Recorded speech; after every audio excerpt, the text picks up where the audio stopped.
গ্রীষ্ম শুরু হওয়ার সঙ্গে সঙ্গেই তৃষ্ণা বাড়ে। সবসময় মনে হয় শরীর শীতল করার মতো কিছু খেতে।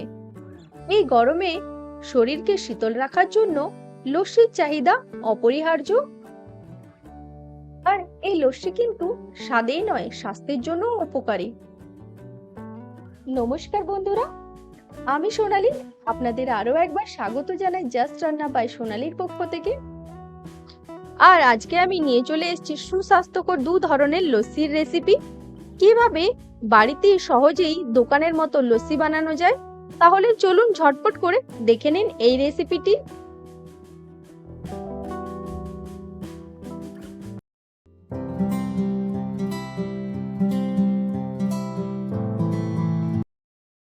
এর জন্য প্রথমেই নিয়ে নিলাম আমি এখানে একটা হাঁড়ি।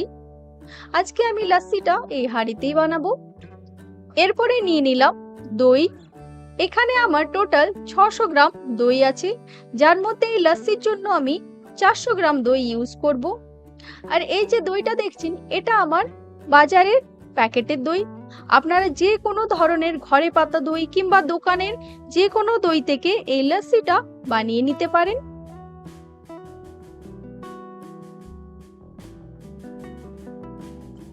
এরপর আমি এখানে দিয়ে দিচ্ছি চিনি।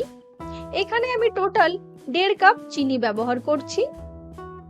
আপনারা অবশ্যই চিনিটা ব্যবহার করবেন দইটা কতটা বেশি টক তার উপর নির্ভর করে।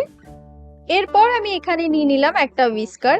আপনারা অনেক সময় দেখে থাকবেন দোকানে যারা লস্যি বানায় তাদের কাছে একটা উডেন স্টিক থাকে, কিন্তু আমি আজ শুধুমাত্র এই হুইস্কার দিয়ে আপনাদের দোকানের মতো পারফেক্ট লস্যি বানিয়ে দেখাবো। প্রথমেই চিনি আর দইটাকে ঠিক এইভাবে মিক্স করে নেব।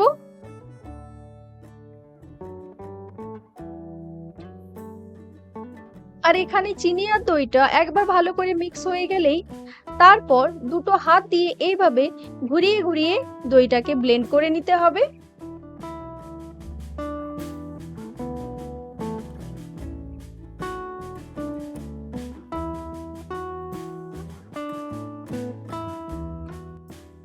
আর এইভাবে 5 মিনিট কন্টিনিউয়াসলি ব্লেন্ড করার পরে আমি এখানে দিয়ে দিচ্ছি 8 থেকে 10টি বরফের টুকরো। আর এই বরফের টুকরোগুলো দেওয়ার পরে সেম প্রসেস ফলো করে কিছুক্ষণ ধরে আমি আবারও ব্লেন্ড করে নেব। এইভাবে ব্লেন্ড করার প্রসেসটা একটুখানি টাইম টেকিং, কিন্তু আপনি যদি ধৈর্য ধরে এই প্রসেসটা করতে পারেন তাহলে কিন্তু দোকানের মতো পারফেক্ট লস্যির স্বাদ আপনি বাড়িতেই পেয়ে যাবেন। এই দেখুন, আমি এখানে ভালোভাবে ব্লেন্ড করে নিয়েছি। দেখুন এর ভেতরে কিরকম একটা ফেনা ফেনা ভাব তৈরি হয়েছে। আমি এই জন্যই এই লস্যিটা এই হাঁড়িতে বানালাম, একেবারে দোকানের মতো। মিক্সার গ্রাইন্ডারে করলে অনেক সময় এটা পাতলা হয়ে যায় আর সেই দোকানের মতন টেস্ট আসে না। এরপরে আমি এখানে নিয়ে নিলাম একটা মাটির গ্লাস, ঠিক যেমন দোকানে সার্ভ করা হয়। আর তারপর এইভাবে আমি ওপর থেকে লস্যিটা ঢেলে দিচ্ছি। এরপর দেখুন আমি এখানে নিয়ে নিয়েছি মালাই বা দুধের সর। রোজকার বাড়িতে যে দুধ ব্যবহার করা হয় তার থেকে যে দুধের সরটা উঠে আসে, আমি সেটা আগের থেকে তুলে রেখে নিয়েছিলাম। এখন এখানে আমি সেটাই ব্যবহার করছি। এরপর আমি এখানে দিয়ে দিচ্ছি ড্রাই ফ্রুটস। এখানে আমি কিছু ড্রাই ফ্রুটসকে একেবারে ছোট ছোট করে কেটে নিয়েছিলাম। তারপর এখানে দিয়ে দিচ্ছি একটুখানি কেশর। আপনাদের বাড়িতে যদি কেশর অ্যাভেলেবেল না থাকে তাহলে এটা স্কিপও করতে পারেন। দেখুন কেশর দেওয়ার ফলে এর রংটা কত সুন্দর এসছে। সাথে দিয়ে দিচ্ছি একটুখানি রোজ ওয়াটার। এই দেখুন এখানে আমার দই লস্যিটা বানানো কমপ্লিট হয়ে গেল।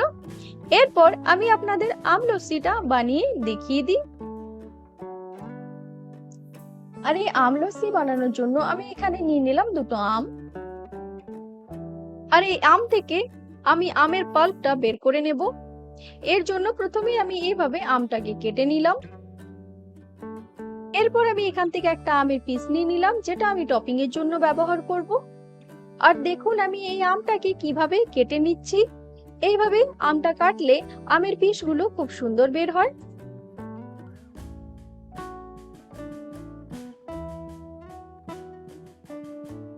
এই দেখুন আমি এখান থেকে আমের ছোট ছোট পিস বের করে নিয়েছি সাজানোর জন্য।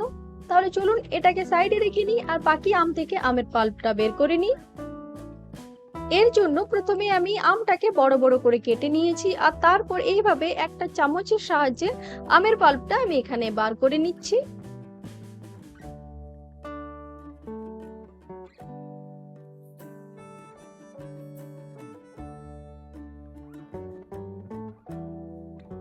আটি থেকেও ঠিক এইভাবে আমের পাল্পটা বের করে নেব।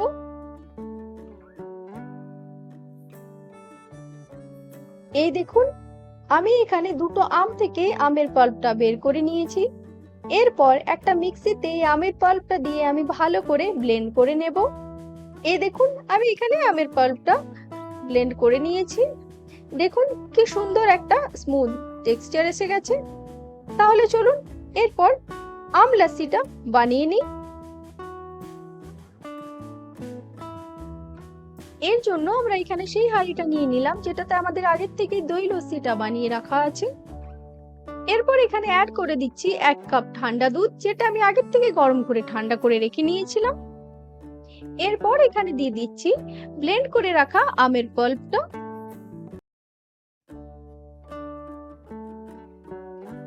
আমের পাল্পটা দেওয়ার পরেই একটা হুইস্কার দিয়ে ভালো করে এইভাবে ঘুরিয়ে ঘুরিয়ে কিছুক্ষণের জন্য আবারও আমাদের ব্লেন্ড করে নিতে হবে।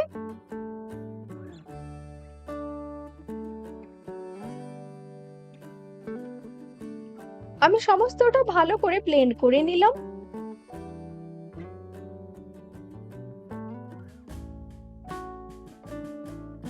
এরপর এটাকে সার্ভ করার পালা, যার জন্য আমি এখানে একটা গ্লাস নিয়ে নিলাম আর তারপর এইভাবে ওপর থেকে আমি এই লাস্সিটা ঢেলে দিচ্ছি।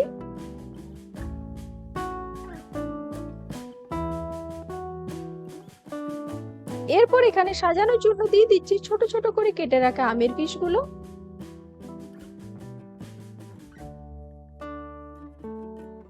তার সাথে অল্প একটু ড্রাই ফ্রুটস, যেটাকে একেবারে ছোট ছোট করে আমি কেটে নিয়েছি। আর দিয়ে দিচ্ছি ওপর থেকে একটুখানি কেশর। এই কেশরটা কিন্তু অপশনাল, যদি বাড়িতে অ্যাভেলেবেল থাকে তাহলে ব্যবহার করবেন, না হলে দেওয়ার কোনো দরকার নেই। তাহলে দেখলেন তো কিছু স্টেপস ফলো করে কত সহজেই তৈরি হয়ে গেল দোকানের মতো টেস্টি টেস্টি দু ধরনের লস্যি।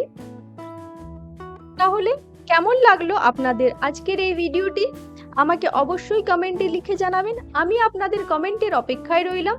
আর আপনাদের আজকের এই ভিডিওটি যদি ভালো লেগে থাকে তাহলে অবশ্যই আমাকে লাইক, শেয়ার এন্ড সাবস্ক্রাইব করবেন আর পাশে থাকা বেল আইকনটি প্রেস করে আমার পাশে থাকার অনুরোধ রইল। আজকের এই ভিডিওটি দেখার জন্য ধন্যবাদ। ভালো থাকবেন, সুস্থ থাকবেন।